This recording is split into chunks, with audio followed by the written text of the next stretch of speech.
sommes dans un contexte Covid. J'avais dit à l'occasion de la rencontre avec la presse qu'il faut se rendre à l'évidence, que regarder l'évolution exponentielle de la courbe et se dire nous sommes dans ce qu'il est convenu, ce que vous appelez la seconde vague. Et cela veut dire quoi? Cela veut dire qu'il faut absolument prendre toutes les dispositions. Il y a 4 niveaux d'intervention. Il y a un niveau prévention qui repose sur l'application des mesures barrières au niveau de toutes les communautés et de toutes les personnes. Il s'agit d'une responsabilité individuelle et communautaire et collective. Après la prévention, il y a effectivement toute la détection. Ensuite, la prise en charge. Et bien entendu, pour le reste, il y a effectivement toute une logique derrière. Déjà sur la prise en charge, des instructions ont été données et aujourd'hui, je peux vous dire que nous avons réactivé les CTE pour pouvoir prendre en charge cette vague.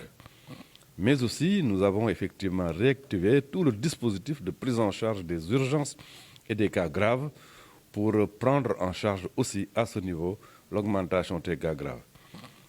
Au plus bas, effectivement, au plus haut de la crise de la première vague, nous avions constaté que nous avions des cas graves qui tournaient autour d'une quarantaine. Au moment où je vous parle, nous avons effectivement la possibilité, jusque-là, de soutenir l'évolution de ces cas graves et de nous rendre confortables. Après la prise en charge, il y a une dimension très très importante sur laquelle nous n'avons pas de problème, c'est la dimension de détection. Aujourd'hui, nous avons la possibilité de tester et de tester de la manière la plus, j'allais dire, agressive quand il le faut. On teste les cas suspects et tous ces cas suspects sont aujourd'hui testés sans problème. Nous avons des labos un peu partout dans le pays. Il y a un domaine qui est important à mon avis, c'est la prévention. Et dans la prévention, l'élément majeur, c'est le respect des mesures barrières.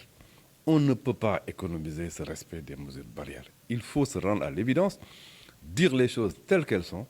Si on ne respecte pas les mesures barrières, nous risquons effectivement donc une situation qui sera dommageable. C'est pourquoi nous continuons à lancer un appel pour que chaque Sénégalaise et chaque Sénégalais à son niveau se dise que le combat, c'est à mon niveau. Il faut porter le masque systématiquement, il faut respecter les mesures barrières, il faut respecter la distanciation physique. Mais il faut effectivement éviter des événements qui occasionnent cette promiscuité qui est porteur, bien sûr, de propagation du virus. Il me semble important de le dire, de le répéter, et c'est là la clé, effectivement, du succès de notre riposte. Je ne spécifie pas, fondamentalement, je ne spécifie pas. Je ne parle pas des artistes, je ne parle pas des sportifs, je ne parle pas des pêcheurs, je ne parle pas de catégories. Je parle de principes et je parle d'orientation. Aujourd'hui, on ne peut pas économiser cette rigueur. Il faut absolument que toutes les Sénégalaises et tous les Sénégalais respectent les mesures barrières pour nous permettre de remporter cette lutte.